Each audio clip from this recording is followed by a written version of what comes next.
Bien, bonjour, merci beaucoup. Merci Laurent de m'avoir invité. Alors, beaucoup de choses recoupent en fait de ce que je voulais dire, ce qui a été dit. Donc, je vais essayer de me concentrer sur quelques points qui me semblent tout à fait essentiels et qui diffèrent un peu de ce qui vous a été présenté. Mon point de départ, en fait, rejoint celui de Valérie dans le sens où il faut bien voir que il me semble que le monde de l'entreprise, le monde du travail, le monde du management, de l'entrepreneuriat n'est pas un empire dans l'empire.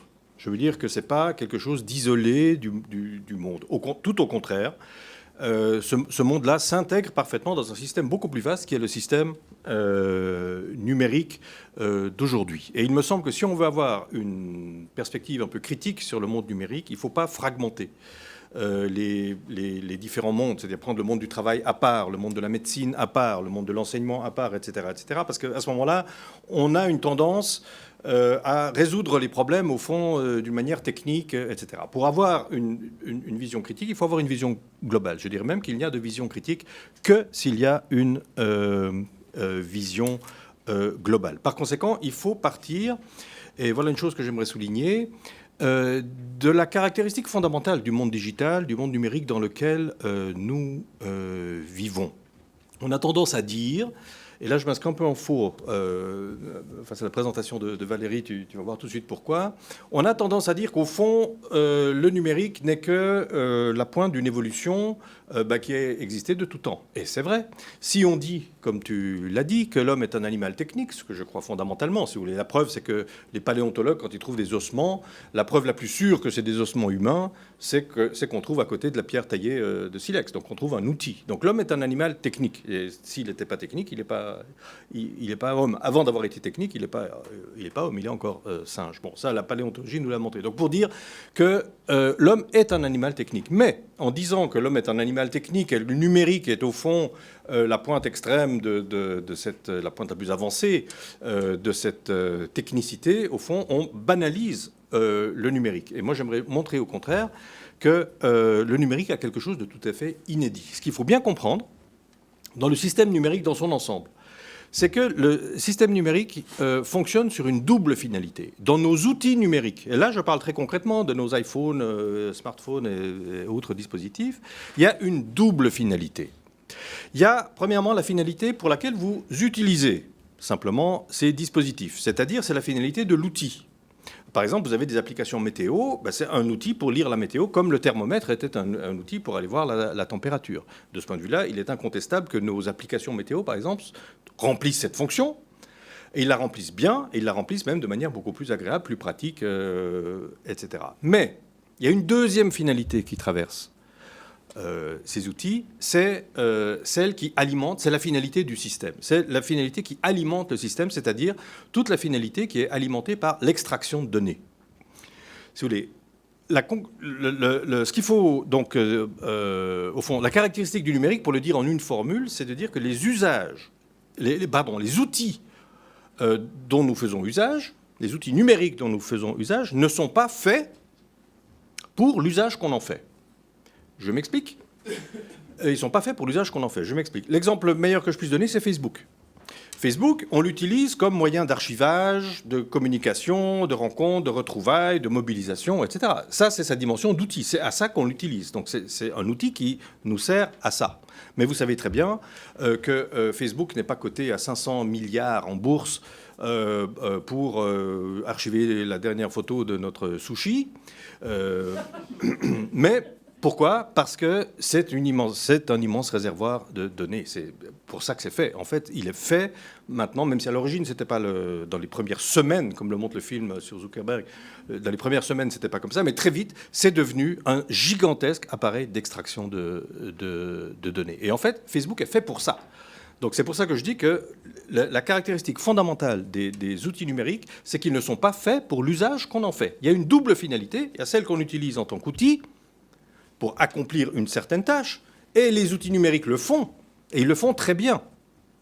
Donc, vous voyez, en disant ça, je ne sous-estime pas les bienfaits que ça. Par exemple, Madame parlait du diabète. On pourrait donner 1000 autres exemples où, effectivement, donc il est absolument certain que les outils numériques accomplissent formidablement la tâche pour laquelle on les convie, si vous voulez. Donc, ça, il n'y a pas de souci là-dessus. Mais en même temps, il y a cette deuxième finalité, qui est la finalité d'extraction de données et qui alimente cette fois plus du tout notre, si vous voulez, notre utilisation, nos outils, mais qui alimente le système.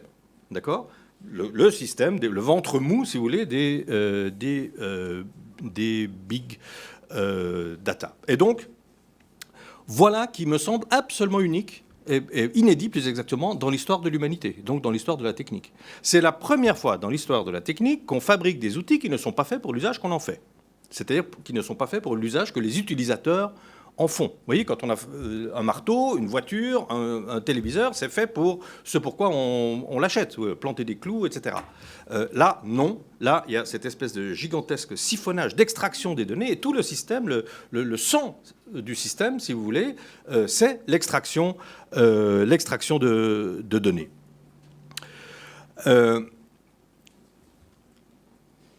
Comment se fait-il que...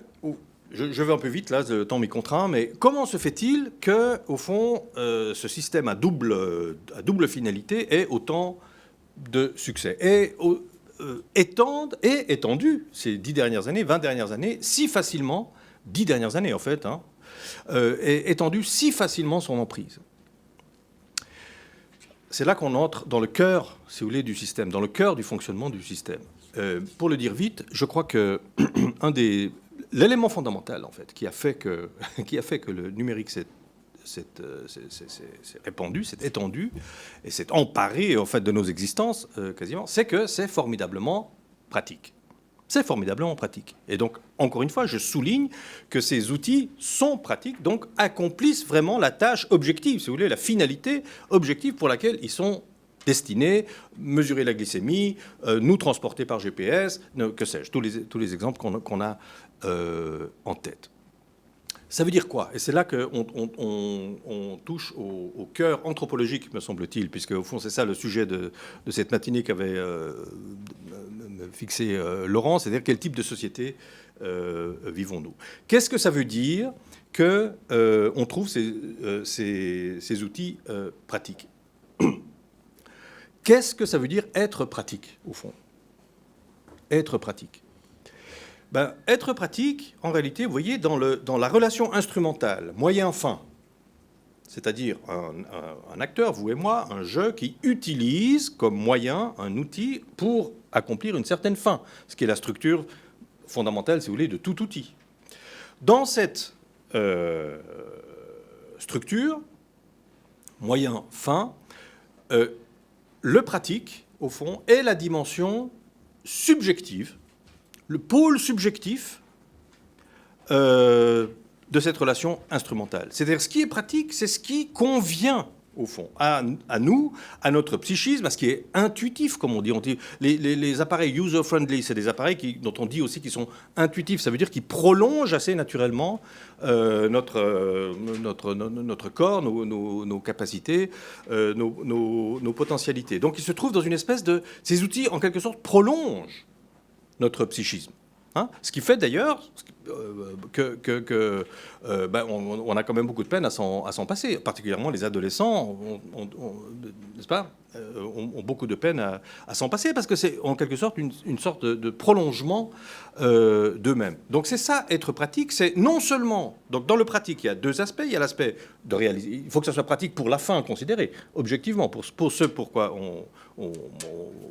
on utilise l'outil, ça c'est le pôle objectif, mais ce qui est pratique renforce le pôle subjectif. C'est-à-dire que ça, non seulement ça accomplit la fin, mais ça l'a fait d'une telle manière qu'au fond ça épouse, je dirais, le psychisme, dans le sens où c'est une prolongation du psychisme, parce que c'est facile à utiliser, parce que c'est agréable à utiliser, etc. Ça convient, d'accord ?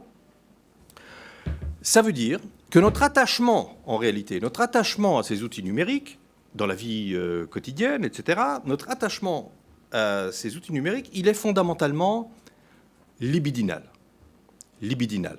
Ça veut dire que, en fait, ça fait plaisir. Ça nous fait plaisir et nous nous attachons, vous le savez très bien. Moi, je passe mon temps à critiquer tout ce système, etc. Mais je suis très attaché, d'une certaine manière. On est tous attachés à ça. Tout le monde sent bien que ce n'est pas un objet exactement comme un autre. C'est un peu une prolongation de nous-mêmes. Bon. En plus, ça devient objectivement une prolongation de nous-mêmes, parce que, par exemple, notre mémoire des numéros de téléphone, on l'a simplement externalisé dans les téléphones portables, comme vous le savez. J'aimerais bien savoir qui connaît encore le numéro de téléphone de ses amis, ici, par cœur. Bon, donc c'est objectivement un prolongement de nous-mêmes, mais ça l'est aussi, au fond, plus affectivement, puisque ça épouse, en quelque sorte, notre psychisme. Et donc, vous voyez, ces appareils, en fait, épousent notre psychisme. Ça veut dire que, en réalité, ces dispositifs numériques sont la possibilité technique, désormais possible, puisque ces appareils fonctionnent, donc sont la possibilité technique que le capitalisme a trouvée pour accomplir son essence libidinale. Parce que le capitalisme est libidinal, c'est-à-dire le capitalisme vise à capter naturellement la libido des individus pour leur faire acheter des désirs, mais aussi ce qu'ils désirent, donc satisfaire leurs désirs, mais le capitalisme est très fondamentalement libidinal. Max Weber, dans son célèbre livre sur le capitalisme, qui est un grand classique, explique l'influence de la religion protestante sur la naissance du capitalisme, et il montre que, c'est sa thèse, en gros, je simplifie ici un peu naturellement, mais sa thèse, c'est de dire que, en fait, l'entrepreneur du XVIe siècle s'est investi, au fond, dans l'entreprise capitaliste pour réduire son angoisse face à l'incertitude que le dieu calviniste, si vous voulez, faisait peser sur son existence. Donc il y a une espèce d'angoisse, et au fond, le capitalisme correspond à une réduction d'angoisse en s'investissant dans le monde. Bon, ça, c'est éminemment libidinal. C'est ce que j'appelle libidinal. Par libidinal, j'entends... Donc, par libidinal, je n'entends pas, si vous voulez, le terme au sens strictement sexuel qu'a donné Freud, mais en sens beaucoup plus large, de plaisir, de ce qui satisfait le plaisir, le sens qu'on trouve, par exemple, chez Saint-Augustin. Bon. Et donc, le libidinal ne doit pas être confondu avec libidineux, s'il vous plaît. Hein, c'est pas du tout la même chose. Bon, donc... le numérique est un instrument libidinal qui satisfait les aspects libidinaux du capitalisme. Le capitalisme fonctionne sur le libidinal. Alors, il faut que je fasse vite, excusez-moi d'être un peu rapide, mais c'est pour expliquer au fond le principe de ce que je veux dire. C'est quel monde tout cela nous dessine. Quel monde... cette emprise du numérique qui est très réelle, qu'on constate tous les jours, quel monde, quelle société ce numérique dessine? Eh bien, vous savez très bien qu'au fond, un des buts de l'extraction de données, c'est d'abolir le temps, on en a parlé dans différents domaines, d'abolir le temps de la réflexion, d'abolir le temps, par exemple aussi, d'abolir le temps du désir. D'abolir le temps du désir, c'est quelque chose d'extraordinaire. C'est-à-dire qu'on veut vous faire cliquer avant même, peut-être que vous avez même songé à désirer un objet. Vous voyez, dans la vie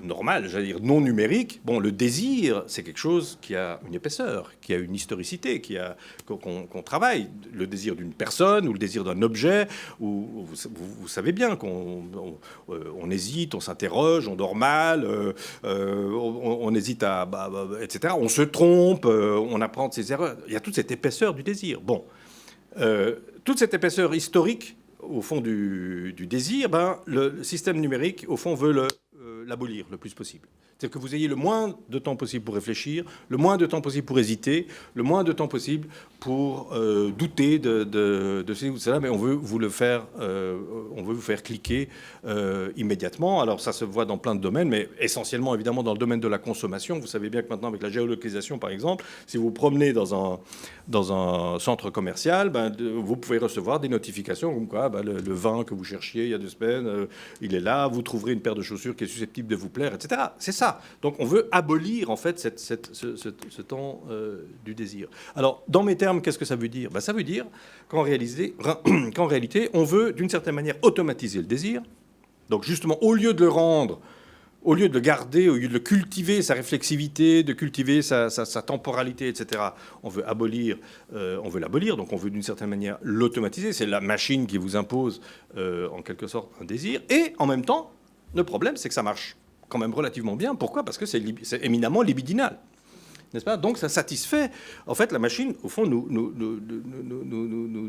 oriente dans notre désir. Résultat, au fond, le système dans son ensemble nous enferme chacun d'entre nous dans sa bulle libidinale. C'est-à-dire que par l'extraction de données, par la création des profils, on a moins parlé de ça, mais bon, c'est fondamental évidemment pour le système numérique, pour le système des big data, d'avoir votre profil. Ça ne veut pas dire votre nom, ou etc. Votre profil, c'est-à-dire savoir comment est-ce qu'ils peuvent, au fond, vous cibler. C'est ça qui les intéresse. Et donc,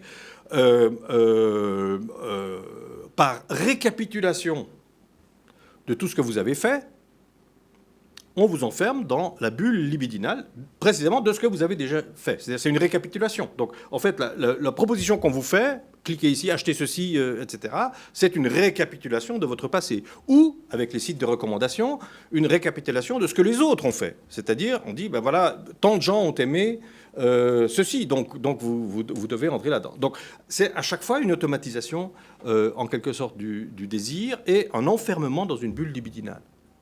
Et le drame, au fond, si je le résume, du théoricien critique de la société, que j'espère être, que j'aspire à être en tout cas, le drame, c'est que, vous voyez, ça marche. C'est-à-dire que c'est libidinal. Et que donc le théoricien critique de la société, celui qui veut critiquer un peu le système numérique, il se heurte immédiatement à cet aspect libidinal. Vous voyez, on critique le système. Madame dit tout de suite, oui, mais c'est tellement pratique et je bénis, et je le comprends naturellement. Mais c'est ça l'aspect redoutable du système, c'est que si quand on le met en question pour une raison ou pour une autre, là moi je le remets en question sur cet aspect de l'automatisation généralisée de la psyché humaine, au fond, qui est industrialisée. On industrialise la psyché humaine, ça aussi c'est tout à fait inédit, et le numérique le permet. Donc quand on critique un peu le système dans son ensemble, et qu'on sort de la fragmentation, parce qu'avec le problème du diabète, avec le problème du GPS, avec le problème de ceci, on est dans la fragmentation. C'est tellement pratique le GPS. Ben oui, c'est super pratique. Pour les avions, pour les navigateurs en mer, pour les cyclistes, pour les piétons, pour les automobilistes, pour tout le monde. C'est super pratique le GPS. Oui, alors on se dit, bon, ben, le GPS, on va quand même le garder. Mais après, bon, évidemment, pour le diabétique, on va garder aussi, parce que quand même, c'est vital. Pour X, on va garder, pour ceci, etc. Puis au total, par fragmentation successive et satisfaction libidinale de chacun des atomes ainsi fragmentés, vous voyez, ben, on arrive à un système qui, au fond, a intégralement automatisé le désir et, comme tu disais fort justement, notre rapport au monde. Parce que c'est un fait que notre rapport au monde, d'une manière générale, ça veut dire notre rapport à l'environnement physique, avec le GPS par exemple, notre rapport aux autres, avec les réseaux sociaux, les sites de rencontres, les moyens de communication, etc., et notre rapport aux institutions aussi. Donc toutes ces dimensions de notre rapport au monde sont de plus en plus médiatisées par des appareils numériques. C'est un fait. Donc ça ne peut pas ne pas avoir d'influence sur notre rapport au monde, puisque précisément c'est un nouvel outil de médiation au monde. Et par ce système d'extraction de données dont je vous dis qu'au fond c'est la finalité fondamentale du système, d'une certaine manière, qui en quelque sorte ventriloque notre si vous voulez, la finalité qu'il a pour nous en tant qu'outil. Vous voyez, en tant qu'utilisateur, on est ventriloqué par un système qui nous utilise à son profit. Vous voyez ? Bon, ben, tout ça, ça dessine, au fond, un monde automatisé, plus exactement, je dirais, mis en pilote automatique. Avec la satisfaction des usagers, puisque c'est libidinal. Et voilà l'aspect politiquement redoutable, parce qu'on ne peut pas commencer, c'est très difficile, je le sais d'expérience, d'avoir un discours critique sur le numérique, parce qu'il y a toujours quelqu'un dans le public, et je le comprends parfaitement, n'est-ce pas, qui commence par dire, oui, mais c'est tellement pratique, alors arrêtez, et puis vous-même, vous utilisez, voilà, j'ai mon iPhone ici, vous voyez, donc la critique est immédiate. Vous comprenez ? Donc c'est tout à fait redoutable. Et si vous voulez, ces objections qui sont faites, comme oui, mais c'est tellement pratique dans tel et tel domaine, m'a un temps désarçonné dans ma verve critique, si vous voulez, jusqu'au jour où je me suis rendu compte que, en fait, cet aspect pratique, c'est le cœur du système. C'est le cœur du système. C'est comme ça que ça marche. C'est à cause du... Donc le pratique n'est pas une objection à ce que je dis. Le pratique est l'illustration de ce que je dis. C'est que c'est comme ça que le système étend son emprise avec la bénédiction des usagers qui sont tellement contents d'avoir des outils tellement pratiques. Voilà.